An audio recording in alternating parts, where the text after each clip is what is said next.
Urge, défense russe, des chasseurs américains ont escorté des Tu-95 russes près de l'Arctique pour les Occidentaux. Le prochain drame d'Idlib n'est pas vraiment humanitaire. Louis d'Outrebanti-Pré, le chimique, place à l'humanitaire.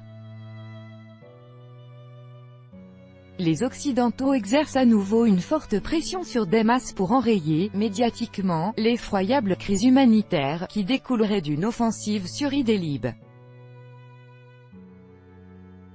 En réalité, les Occidentaux veulent-ils éviter la chute des terroristes, la victoire finale d'Assad ou leur défaite complète en Syrie? Les États-Unis, la France, et leurs partenaires ont dernièrement mis en garde le gouvernement syrien et ses alliés contre le drame humanitaire qui surviendrait s'ils venaient à lancer une offensive sur la région d'Idlib. Depuis quelques jours, les médias occidentaux ne cessent de reprendre leurs déclarations, multiplient les émissions anxiogènes consacrées à Idlib et dénoncent l'action future de Damas, de Moscou et de Téhéran.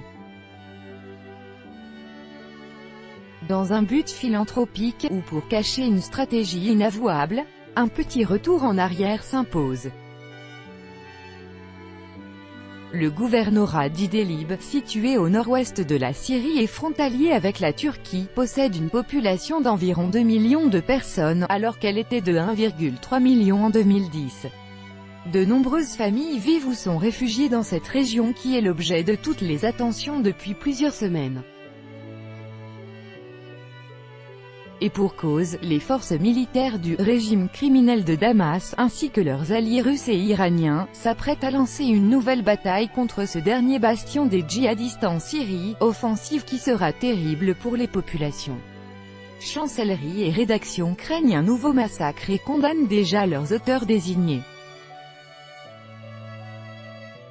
Au-delà d'écorner davantage l'image du gouvernement de Bachar el-Assad, des armées de Poutine et du soutien de Rouhani, les pays occidentaux cherchent à masquer une réalité bien connue de tous: la Syrie est en guerre.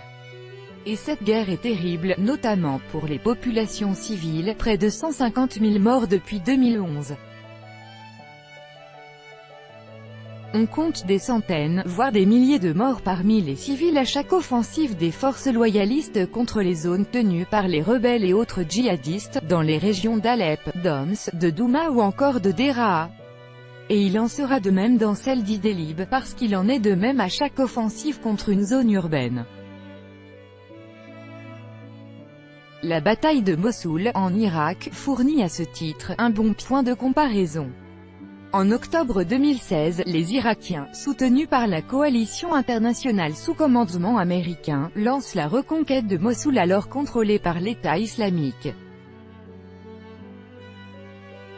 Cette guerre, qui durera près d'un an, se soldera par la perte de milliers de civils, plus 5800 entre les seuls mois de février à juin 2017, selon Amnesty International. L'association dénoncera aussi dans son rapport les violations du droit international humanitaire et des droits humains, commises par la coalition dont la France fait partie. Il est donc malheureusement évident que de nombreux civils périront dans cette offensive d'Idlib. À moins la pression humanitaire ne parvienne à empêcher cette bataille, comme voudraient nous le faire croire nos médias.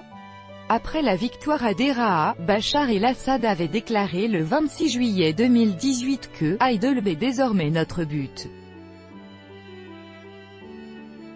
Il a donc envoyé le plus gros de son contingent militaire en direction de cette région. Son allié russe, qui rappelons-le possède une base à l'attaquer, située à 130 km au sud-est d'Idlib, a quant à lui mobilisé de nombreux navires de guerre en Méditerranée et une réelle force de frappe aérienne. Le 29 août dernier, Sergueï Lavrov a déclaré qu'il était « nécessaire de liquider cet abcès ». Si elle n'a pas encore officiellement débuté, l'opération Idlib est déjà lancée depuis quelques jours maintenant. En effet, l'aviation russe bombarde les positions extérieures des rebelles qui tiennent la région et les forces terrestres entourent peu à peu le gouvernorat.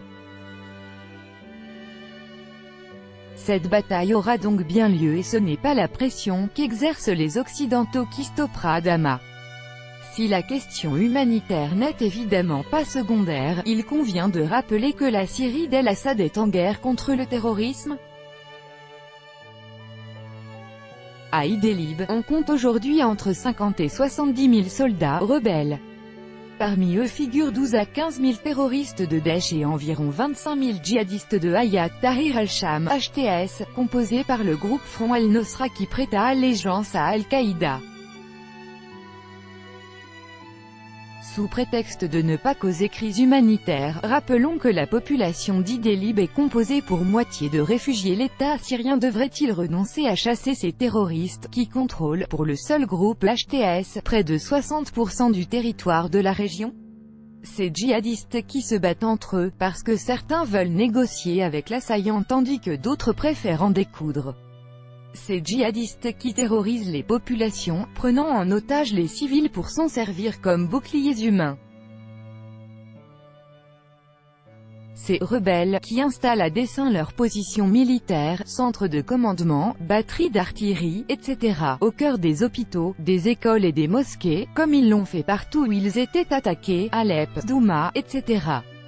Ces terroristes qui font partie de groupes qui ont tué en France, en Europe et aux États-Unis. À cet égard, les pressions occidentales paraissent assez incompréhensibles. C'est peut-être que ces manœuvres humanistes se nourrissent en réalité de certaines arrière-pensées moins avouables. Si Daesh est l'ennemi assumé de la France et des États-Unis notamment, qu'en est-il de HTS? Les Occidentaux manifestent-ils leurs craintes pour éviter des pertes civiles ou des pertes stratégiques? Une question légitime puisque Paris et Washington ont utilisé ces factions terroristes, en leur livrant des armes, du matériel et des financements, au moins de manière indirecte par le truchement de leurs alliés turcs, saoudiens et émiratis dans le but de nuire à Damas.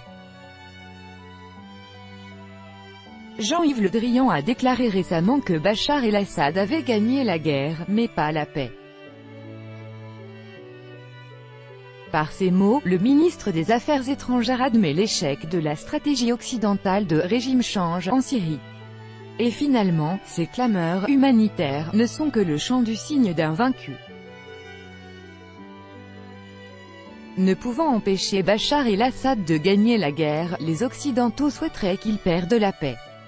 Afin de fragiliser le président syrien, ils braquent leurs objectifs sur les pertes civiles et non sur les victoires de Damas contre les terroristes. En effet, après le Bachar animal, qui gaze son peuple, Bachar le tyran, qui s'accroche au pouvoir face à une rébellion modérée, quoi de mieux qu'un Bachar qui tue des milliers d'enfants pour assouvir sa vengeance? Quoi qu'il en soit, les Occidentaux et leurs alliés du Golfe sont actuellement hors jeu dans le processus de paix. Celui-ci semble plus se jouer entre la Russie, l'Iran et la Turquie. Et c'est en partie vrai tant Erdogan joue encore un rôle ambigu chez son voisin. S'il a initialement largement contribué à la déstabilisation de la Syrie de Bachar el-Assad, l'évolution sur le terrain, défavorable à Daesh et d'autres groupes similaires, l'a conduit à plus de prudence. La Turquie préfère désormais utiliser certaines factions djihadistes affidées contre les Kurdes syriens, comme ce fut le cas à Afrin et dans tout le nord de la Syrie. Ce changement d'objectif, bien que contraint, a permis ces derniers mois un rapprochement entre Ankara et Damas et pourrait aboutir à une entente ce vendredi à Téhéran. En effet, la Russie, la Turquie et l'Iran se réunissent ce 7 septembre dans le cadre du processus d'Astana, et ils devraient sceller un accord sur Idlib, sans la présence des Occidentaux.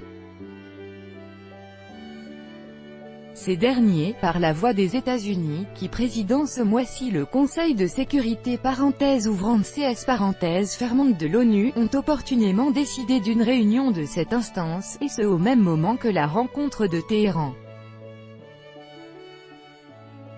On se doute qu'à Washington, si les discussions tourneront également autour d'Idlib, les dissensions seront nombreuses entre membres permanents du CS. Dans ces conditions, la paix qui tente de se dessiner avec le processus d'Astana devra-t-elle forcément être avalisée par le Conseil de sécurité? Il est en tout cas à craindre qu'une stabilisation de la Syrie nécessite une forme d'accord avec Washington et ses satellites. En effet, si en reprenant Idlib, le président syrien va renforcer son contrôle sur la Syrie, il ne sera pas encore le maître de tout le territoire national. Au-delà de petits contingents de soldats étrangers ou de forces spéciales occidentales qui appuient telle ou telle faction, l'US Army possède de nombreuses bases militaires sur le territoire kurde, au nord-ouest de la Syrie. Comment justifier leur présence après la fin de la guerre contre les djihadistes, prétexte officiel de leur présence? En affirmant protéger les Kurdes tout en pompant les ressources naturelles de ces régions? Ou plutôt en considérant que la Syrie ne peut être en paix si Bachar el-Assad reste au pouvoir?